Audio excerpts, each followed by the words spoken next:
দেখুন, সারা বাংলাকে অস্থির করা, পেছনে দরজা দিয়ে জেতার একটা প্রচেষ্টা বিজেপি চাইছে। এসআইআরের মাধ্যমে যখন তাদের মনে হয়েছে এসআইআর করার পরেও বাংলার মানুষকে বোকা বানানো যায়নি, মানুষের নাম বাদ দিতে পারেনি, সেই সময় দাঁড়িয়ে সরাসরি তৃণমূল কংগ্রেসকে আক্রমণ করা।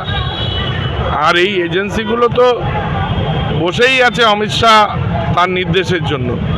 তো এখানে এসছিলেন, তার এখানকার যে ছানাপোনারা আছে তারা কান্নাকাটি করেছিলেন, তাদের জন্যই আজকে আমাদের সহযোগী যে এজেন্সি তাদের দপ্তরে হানা দিয়েছে, আমাদের যে গোপন সমস্ত তথ্য সেগুলোকে নিয়ে যাওয়ার চেষ্টা করেছে, এবং এটাও এক প্রকারে বাংলাকে অপমান করা।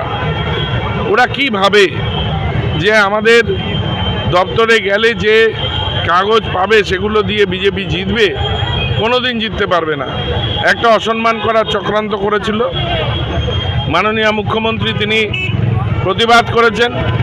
কারোর বাড়ি থেকে আমাদের দলের হার্ড ডিস্ক চুরি করে নেওয়ার চেষ্টা, তথ্য চুরি করে নেওয়ার চেষ্টা, এর বিরুদ্ধে আমরা আজকে প্রতিবাদ মিছিল করলাম, এখানে জনসভা করলাম, মানুষকে সঙ্গে চাইলাম, মানুষকে সঙ্গে নিয়ে আমরা আগামী দিনে 2026-এর জন্য বিজেপি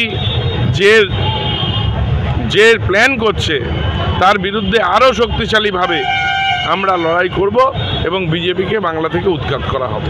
250 সিট আসতেছে, আমি বলে দিচ্ছি। বিজেপি 30টা সিট পাবে না, এটা আমাদের পাবলিকের একটা চ্যালেঞ্জ আছে। আপনি দেখেন না, আধা ঘন্টা 1 ঘন্টার মধ্যে কত লোক চলে আসতেছে বারবার।